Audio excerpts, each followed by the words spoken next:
नमस्ते जी। राधा कौन थी? लेख के अनुसार पंडित माखनलाल चतुर्वेदी के मार्गदर्शन में सूर काव्य में राधा तत्व पर कुमारी जमीला कुरैशी ने खोज कार्य किया था, जिसके परिणाम स्वरूप वे इस निर्णय पर पहुंची थी। प्रारंभ के ग्रंथों में कृष्ण की प्रेम लीलाओं का वर्णन तो है, पर भागवत पुराण तक में राधा का कोई उल्लेख नहीं है। उनके अनुसार ईसा की प्रथम शती में प्रतिष्ठानपुर के राजा हाल की गाहा सतसई के प्रथमतः राधा का उल्लेख मिलता है।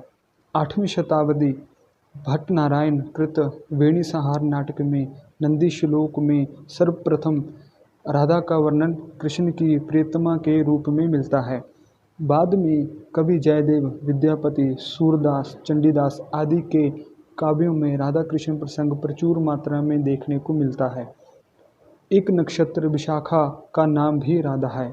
एक अन्य लेख लावण्य प्रभा राय का भी धर्म युग 3 जनवरी 1960 में राधिका शीर्षक से प्रकाशित हुआ, जिसमें उन्होंने अन्य पुराणों में राधा के छटपुट उल्लेख को स्वीकार करते हुए लिखा है। आश्चर्य है कि वैष्णवों के वेद श्री कृष्ण लीला ग्रंथ शिरोमणि श्रीमद् भागवत में राधा के नाम का उल्लेख नहीं है। वे लिखती हैं कि वायु पुराण, ब्रह्म पुराण, नारदीय पुराण, आदि पुराण आदि में कहीं कहीं राधा का उल्लेख पाया जाता है, किंतु राधा कृष्ण लीला का सबसे अधिक वर्णन ब्रह्मवैवर्त पुराण में पाया जाता है। डॉक्टर भवानीलाल भारती ब्रह्मवैवर्त पुराण एक सरल समीक्षा में लिखते हैं कि इस पुराण की रचना का उद्देश्य यही था कि उस समय के श्रृंगार प्रिय कवियों के द्वारा जो कामुक वर्णन कृष्ण और राधा का किया गया है, उसे धर्म के नाम से उचित ठहराया जा सके। इस पुराण के अनुसार राधा कृष्ण की अधिष्ठात्री शक्ति हैं।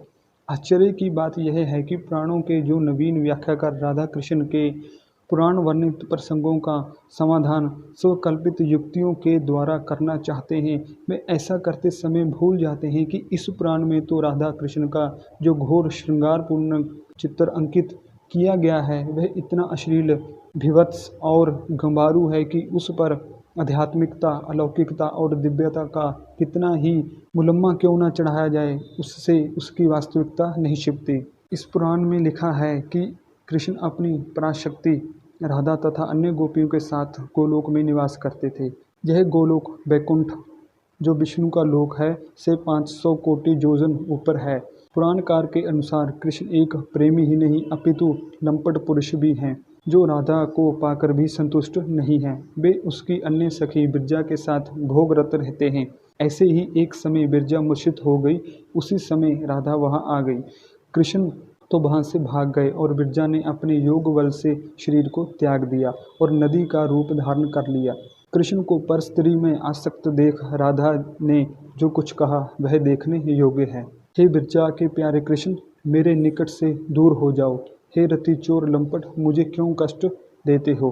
पुनः वह भारत में मनुष्य रूप में जन्म लेने का शाप देती है। वह अपनी सखियों को उसे हटा देने का आदेश देती है। इस धूर्त को निकाल दो, इससे मेरा क्या मतलब। प्रकृति खंड के 11वें अध्याय में गंगा के साथ प्रेम करते देखकर वह फटकारती है और चेतावनी देती है, हे लंपट, अपनी इस प्रिया को लेकर गोलोक से चले जाओ, अन्यथा अच्छा नहीं होगा। इस विवरण को पढ़कर पंडित वेंकटेश्वर नारायण तिवारी के विचार देखने योग्य हैं। मृत्यु लोक में जैसे वैसे ही स्वर्गलोक में भी सौतों में लड़ाई होती है और एक से अधिक पत्नियों के पति चाहे विष्णु ही हों, उनका जीवन इस सौतेढ़ा के कारण कष्टमय हो जाता है। गोलकस्थ परमात्मा श्री कृष्ण की लंपटता का इतना निशंक वर्णन पढ़कर मेरी तो बुद्धि चकरा जाती है। सुप्रसिद्ध कवि और नाटककार पंडित नारायण प्रसाद वेताब ने राधा कृष्ण का नाता शीर्षक से एक छोटा सा ट्रैक लिखा था। उसमें अत्यंत मनोरंजक शैली में राधा और कृष्ण के परस्पर पिता पुत्री, माता पुत्र, पति पत्नी और भाभी और ननंद के पुत्र के संबंध ब्रह्मवैवर्त पुराण के आधार पर ही सिद्ध किए गए थे। अपने लेख के अंत में लेखक अत्यंत विनम्र भाव से भगवान कृष्ण से पूछते हैं कि कृपा कर बताएं, इनमें से आपका राधा से कौन सा संबंध था। क्या ये सभी सत्य हैं या सभी असत्य, अथवा इनमें से एक सत्य है और 3 असत्य। निष्कर्ष रूप में लेखक ने यही सिद्ध किया है कि राधा का वर्णन और कृष्ण से उसका संबंध, यह संपूर्ण प्रसंग ही काल्पनिक है और केवल ब्रह्मवैवर्त में ही इसका उल्लेख है।